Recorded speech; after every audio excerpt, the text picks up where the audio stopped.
Une rencontre dirigée par l'anglais Dave Pearson, vous l'avez vu en gros plan. Maintenant c'est l'heure. C'est l'heure pour ce choc volcanique entre Clermont et Ulster. C'est parti, coup d'envoi donné par David Skrela. Grosse pression clermontoise d'entrée avec Aurélien Rougerie d'ailleurs qui s'est fait mal aux côtes en allant disputer ce ballon dans les airs. Premier ballon en possession de Juan Pinard. 51 sélections avec les Springboks. C'est le meilleur joueur de la Ligue Celt l'an dernier, un client cet après-midi face à Morgan Parra.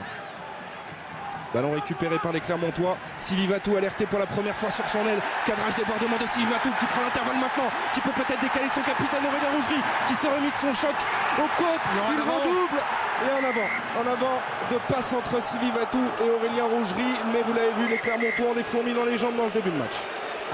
Kaiser maintenant.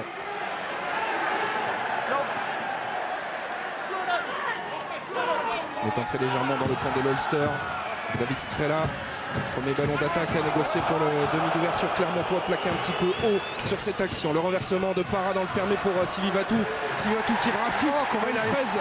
Et il est pris son ballon après ce coup de pied à suivre. Monsieur Pearson ne dit rien. Oui, la bronca du stade Marcel Michelin semblait quand même retenu par le maillot sur cette action. Sylvie Vatou et Lionel Faure qui se chauffe un petit peu avec Chris Henry. En attendant, Liberne a trouvé une touche dans le camp de l'Ulster.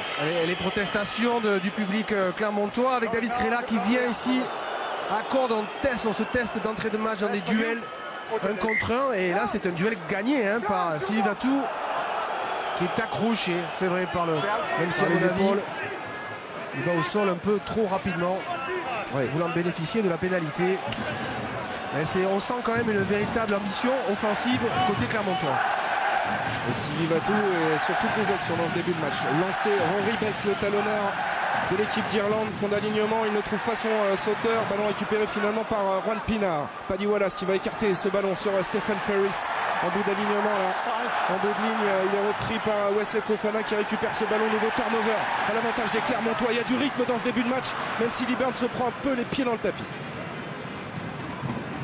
Aura avec Julien Pierre, c'est bien fait. Avec Nathan Hines maintenant. Petite erreur de passe entre Nathan Hines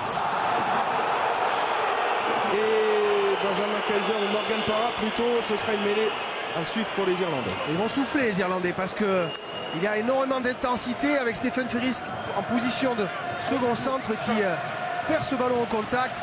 Et on le sent là, la volonté offensive clermontoise, cette envie de rendre le jeu dynamique par un jeu de passe, un jeu debout, de passe après contact. On le voit avec ses relais des avants et ça n'est fallu de peu pour que Nathan Hines transmette ce ballon à Morgan Parra.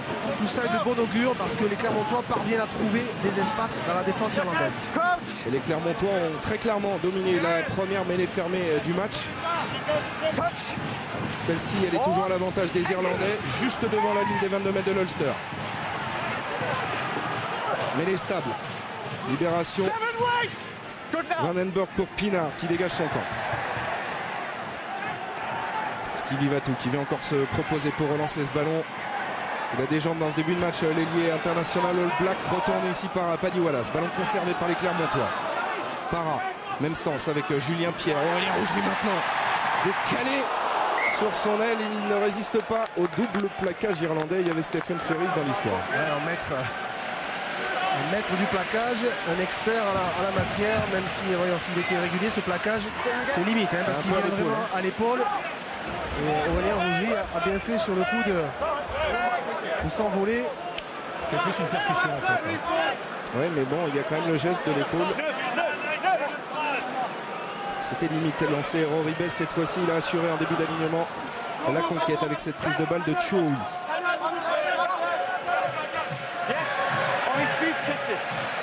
Et on le retrouve ici sur cette libération difficile. Grosse pression des Clermontois pénalisés par M. Pearson. C'est Julien Bonner qui est pris par la patrouille. En effet, oui, selon Dave Pearson, c'était un ruck. Les ballons n'étaient pas réellement sortis de cette zone d'affrontement.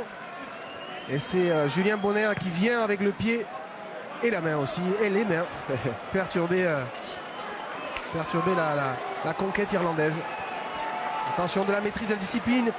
Ce serait dommage de laisser de perdre autant d'énergie dans ces zones de rug, d'affrontement. Parce que ça fait le jeu des Irlandais. Alors que dès qu'il y a du mouvement de l'ampleur, eh bien on sent les Clermontois en position de force. Et vous avez vu Yann Humphreys en gros plan, hein, le chef d'orchestre de cette équipe de l'Ulster qui avait marqué tous les points lors de la victoire irlandaise au match aller. 16 points, un essai. C'est aussi un joueur à surveiller cet après-midi. Lancé Rory Best, milieu d'alignement, la bonne déviation. Humphreys, on le retrouve pour lancer le jeu de l'Ulster. Attention, ce retour intérieur sur Greg Gilroy, jeune ailier de cette équipe irlandaise. Il ne peut pas terminer, attention sur les extérieurs, il y avait un décalage, ballon récupéré par Aurélien Rougerie dans son embut qui évite un plaquage, qui retrouve Fofana maintenant à la relance et un début de match complètement fou par rapport à Scrella dans ses 22 mètres. Et la bonne touche trouvée au-delà des 40 par le demi d'ouverture clermontois. On est sur les bases d'un match de très haut niveau. Parce que c'est la première réelle incursion cette équipe de l'Ulster dans le camp Montferrandais, Clermontois, et on le sent malgré cette maladresse de Trimble. Elle est bien organisée, il y avait du timing dans les courses, il y avait de la vitesse. Une équipe dangereuse qui a fait forte impression dans cette campagne européenne, dans cette édition 2012. Il faudra la surveiller de très près. Tom Court, le pilier gauche de l'Ulster, s'était fait soigner, il reprend sa place dans l'alignement, lancé Rory Best. Bonne prise de vol de Ferris. Pinard maintenant avec Paddy Wallace, on vous l'a dit, il va beaucoup se proposer aussi en 10, poste qu'il occupe en alternance. C'est une solution intéressante en attaque pour les Irlandais. Humphreys, du coup, on le retrouve un peu décalé dans la ligne, il prend un énorme bouchon là de Gareth Voslo.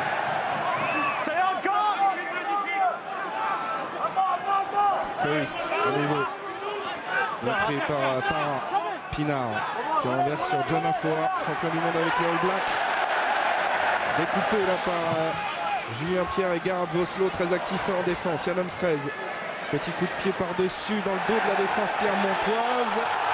Et il me semble que ce ballon avait rebondi sur la ligne de touche. C'est en tout cas ce que pensait Julien Malzieu. On va se faire une idée avec le ralenti proposé par Jean-Marc Lénoret.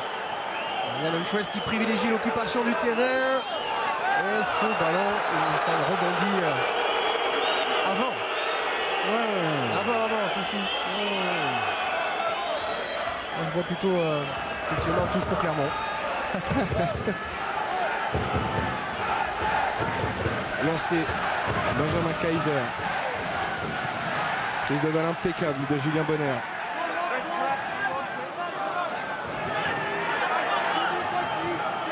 Morgan Parra pour David Scrella dans l'axe.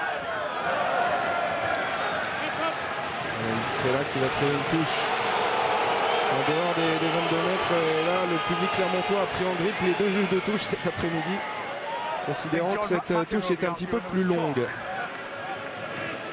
Beaucoup d'affrontements, beaucoup d'intensité dans ces zones de ruck. Les hommes forts sont déjà mis à contribution à ce début de rencontre. Je peux vous dire que ça vibre jusque sur le lit d'hôpital de Sven Lescuyer, le plus clermontois des hommes de France Télévisions, qui doit suivre avec attention ce match.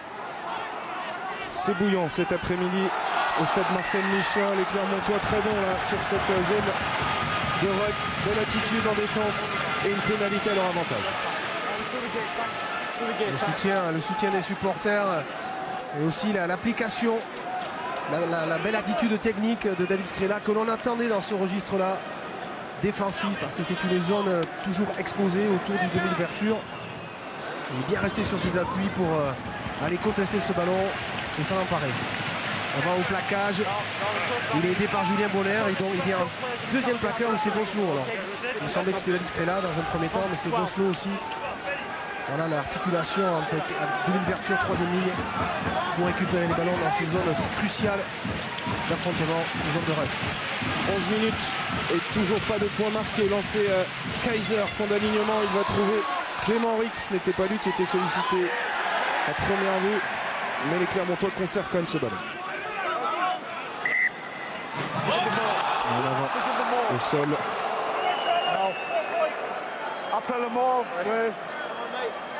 Des personnes qui considèrent, M. Pearson, qu'il s'agissait d'un maul. Le joueur clermontois, Clément Ric en l'occurrence, était maintenu sur ses appuis. malgré le soutien de ses partenaires. On le voit, la solidarité clermontoise, puisqu'il était évident que cette touche n'était pas destinée au pilier droit clermontois. Eh bien, Dave Pearson donne l'avantage aux Irlandais pour la possession suivante.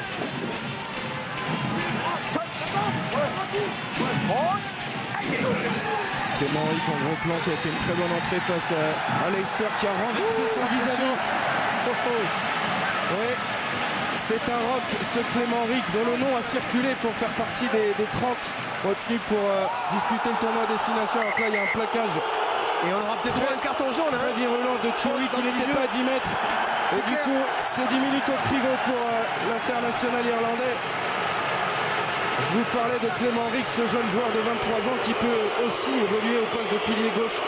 Beaucoup de polyvalence. C'est un des grands espoirs au poste du côté français. De vraies aptitudes, on l'a vu sur la première mêlée. Sur la deuxième mêlée du match, il était un peu plus en difficulté en travers. Et là, sur cette mêlée précédente, il a carrément fait exploser Tom Court. Pour le plus grand plaisir du stade, c'est bouillant, c'est chaud bouillant. Et bien sûr, dans cette atmosphère et dans cette tension, il faut garder son sang-froid. Et c'est ce que n'a pas fait le joueur irlandais qui vient plaquer Morgan Parra. Très intelligent Morgan Parra sur ce coup, qui en bon demi-mêlée est venu provoquer le défenseur irlandais. Et la première opportunité, elle est pour Clermont de prendre les points. Morgan Parra qui se charge de buter cet après-midi. Il y a aussi deux options, c'est intéressant avec David Skrela. 42 points cette saison en Coupe d'Europe pour Morgan Parra, largement dans ses cordes, cette pénalité sur la ligne des 22 mètres, légèrement excentrée.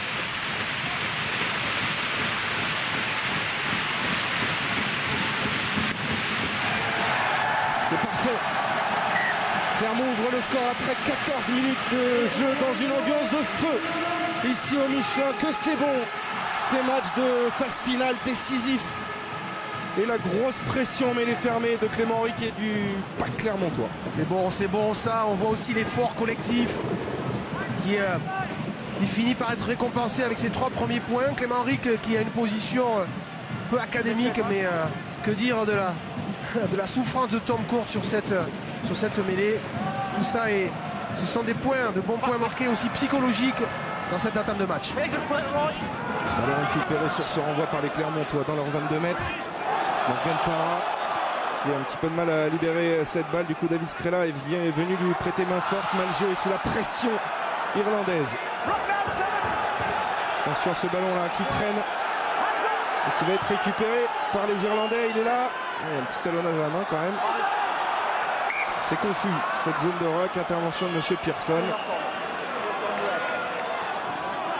Première en avant irlandais, ce sera une mêlée pour Morgan Parra.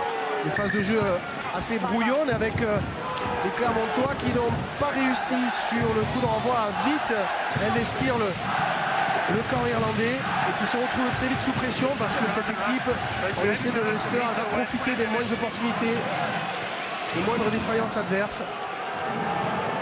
Et dans un rugby de haut niveau, il faut être capable aussi de vite repartir dans le camp adverse.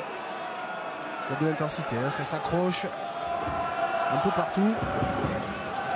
Et il y a de la casse aussi. Ce sont là les supporters de Leicester qui se réjouissaient évidemment hier de la victoire de Gloucester face à Toulouse et du Connacht face aux Harlequins parce que ça les qualifiait directement et ça peut aussi faire l'affaire de Biarritz qui demain jouera un match non pas pour du beurre, il y a une qualification possible face aux Ospreys.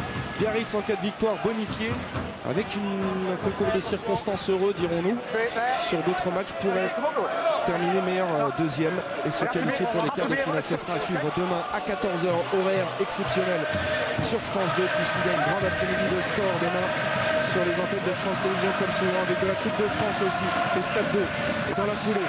Mais on revient à ce huitième de finale chaud bouillant. Introduction Morgan Parra sur cette mêlée à 5 mètres de la ligne clermontoise. Julien Bonner qui relève ce ballon.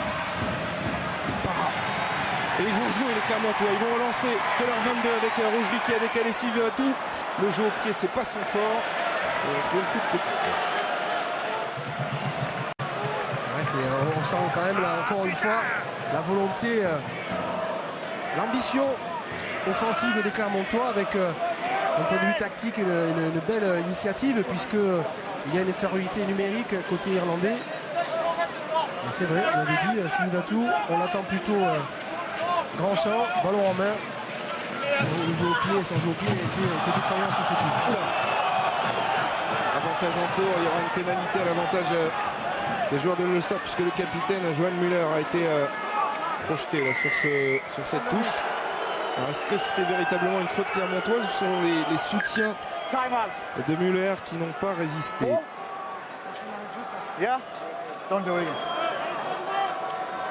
Non, ce sont ses soutiens qui le lâchent. Hein. On va mettre la pression sur l'ouvreur clermontois. Oui, il a vu Julien Malzieu. Bien vu. Superbe, il faut venir au soutien, il est seul. Le cadrage débordement. Et la cuillère encore de terre blanche. Parra avec Silivatou, retour intérieur, le 1-2 Morgan Parra, c'est bien fait avec Clément Rick maintenant dans l'axe. Et les Clermontois qui sont de retour dans les 22 mètres de l'Ulster. Julien Pierre maintenant à la corne. Plus que 10 mètres. Parra, Silivatou l'a redoublé. Scrella est venu prendre ce ballon. Pris par Stephen Ferris, on est sous les perches de l'Ulster. Temps fort et Monsieur Pearson qui pénalise Clermont. À l'image tout à l'heure de Terre Blanche qui était sanctionné pour un soutien sur le côté. Cette fois-ci, c'est un Clermontois qui ne libère pas le ballon rapidement, mais que l'inspiration de Julien Malzieu était bonne.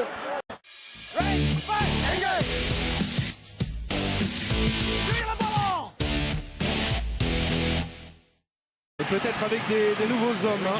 Du changement du côté de Clermont avec du sang frais, du sang neuf avec Brock James qui est rentré à la place de David Scrella et Vincent Debati qui remplaçait Lionel Faure à la gauche de la mêlée. Ouais, Vincent Debati qui avait été touché au cervical la semaine dernière, rien de grave. Et du coup qui va amener peut-être un peu de puissance pour stabiliser la mêlée clermontoise. Et Debati on le retrouve sur ce renvoi gagné par Clermont qui ne tarde pas à réagir. Oh, il y a hors-jeu de position là. Oui, il l'a vu, Monsieur Pearson, il y a le bras tendu. L'avantage peut peut-être profiter au Clermontois avec le capitaine Aurélien Rougerie qui donne et qui fixe pour Liburn. Retour intérieur, pris par le capitaine de l'Ulster. C'est pas terminé pour les Clermontois avec la charge maintenant de Gerhard Vosloo. Les Clermontois qui sont bien redistribués cette fois-ci en deux lignes d'attaque. Brock James pour son premier ballon, il a servi Wesley Fofana. Intervention de Monsieur Pearson. L'avantage n'a pas profité. Voilà, ça fait plaisir. Les Clermontois ont réagi directement sur ce renvoi récupéré par Vincent Debati, entrée gagnante du pilier international convoqué par Philippe Saint-André. Trimble à la réception. Oh oui, il y a un contact là, Monsieur Pearson. Oh, il est gentil. Hein. En écran, flagrant. Ouais, avec Chris Henry, attention, Afoa est en possession de ce ballon. Bonne défense clermontoise. Pinard, Humphreys. Et voilà ce qui attaque la ligne d'avantage, qui passe les bras pour Whiten. La bonne défense de Sylvie Vatou, très présent, qui va taper dans le champ profond maintenant. La course, il est retenu par le maillot. Monsieur Pearson, il faut ouvrir les yeux là. Il est ralenti au moins trois fois par un adversaire. Les adversaires irlandais. Mais il laisse l'avantage. Monsieur Pearson, et en plus il va pénaliser les Clermontois. Il va se mettre tout le public de Clermont à dos. Alors, évidemment, l'arbitre c'est comme la pluie, il fait partie du jeu, il faut le respecter. Mais là quand même, ça fait 2-3 fois que Monsieur Pearson est bien conciliant à l'égard des Irlandais. Tout va bien. Et Brock James va trouver une touche dans le camp de l'Ulster.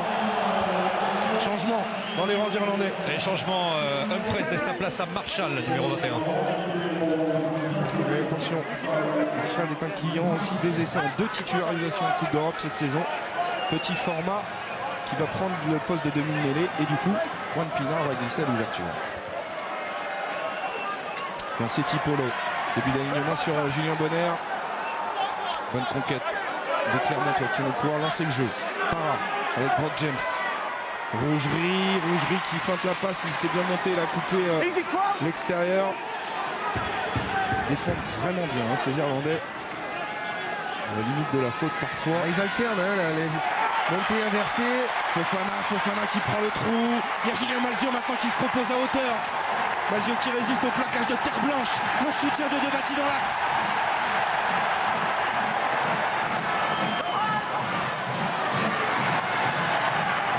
Clément Rick qui a relevé ce ballon. Fofana reste au sol. Inquiétude autour du 3/4 Clermontois. En attendant, cette action se poursuit avec Garard Voslo. Voslo aidé par Aurélien Rougerie. Le renversement de Parra dans le fermé. Retour sur Vincent Debatty. Grosse séquence des Clermontois, mais la défense irlandaise est toujours en place et ne cède pas pour l'instant. Avec toujours cette volonté de la défense irlandaise de retarder les sorties de balles clermontoises, qui les oblige à se réorganiser, à relever les ballons avec les avants. Ouais, peut-être ici avec Garard Voslo, auprès maintenant avec Nathan Heinz, la deuxième ligne. Clermontoise en action, il y a le soutien de Julien Pierre, il y a Clément Rick qui a relevé ce ballon, ça chauffe, c'est le bon tempo et c'est l'essai accordé. L'essai qui libère le peuple auvergnat et c'est accordé à Tipaolo. Il a été long à venir cet essai, mais il fait du bien à Clermont qui reprend l'avantage dans ce match 14-12 en attendant la transformation. C'est un essai qui n'est pas volé parce que les Clermontois ont fait preuve de caractère. Ils ont été contrés, gênés très longtemps par la défense très limite des Irlandais. Et ils sont quand même parvenus à garder de la maîtrise avec une belle alternance entre avant et trois quarts. On le voit, Julien Mazieu qui peut transmettre à Debatty qui fait une très bonne rentrée. Et à l'image de Debatty, les remplaçants s'illustrent et Tipaolo qui vient concrétiser une période de domination clermontoise. Et coaching gagnant pour Jean Cotter avec cet essai de l'international samoan Tipaolo. Et les supporters clermontois qui sautent. Et attention, Julien Mazieu qui libère ce ballon pour Brock James. 16-11 à l'aller pour les Irlandais, 16-12 au retour pour Clermont. Il y avait eu un essai partout à l'aller. Pour l'instant, l'avantage des essais Clermont est devant l'Ulster au classement. Il y a une charge de Chris Henry sur Brock James. Il n'a rien vu. Bien le charger. Monsieur Pearson est quand même très bien placé sur cette action. Il aurait pu sanctionner le troisième ligne irlandais Chris Henry. Touche rapidement jouée en début d'alignement. Elle n'était absolument pas droite cette touche. Il a fallu l'intervention du juge de touche pour que monsieur Pearson la siffle. Ce sera une mêlée à l'avantage des Clermontois. Brock James qui va assurer cette touche. L'Auvergne est libérée. Clermont est en quart de finale et rejoint le Stade Toulousain grâce à cette victoire dans la douleur à l'arraché. 19-15, mais on va pas faire la fine bouche. Ça fait du bien. Clermont retrouve les quarts de finale. 2 ans après sa dernière apparition à ce stade de la compétition. Un essai à 0, un essai de Tipaolo qui a libéré Clermont cet après-midi.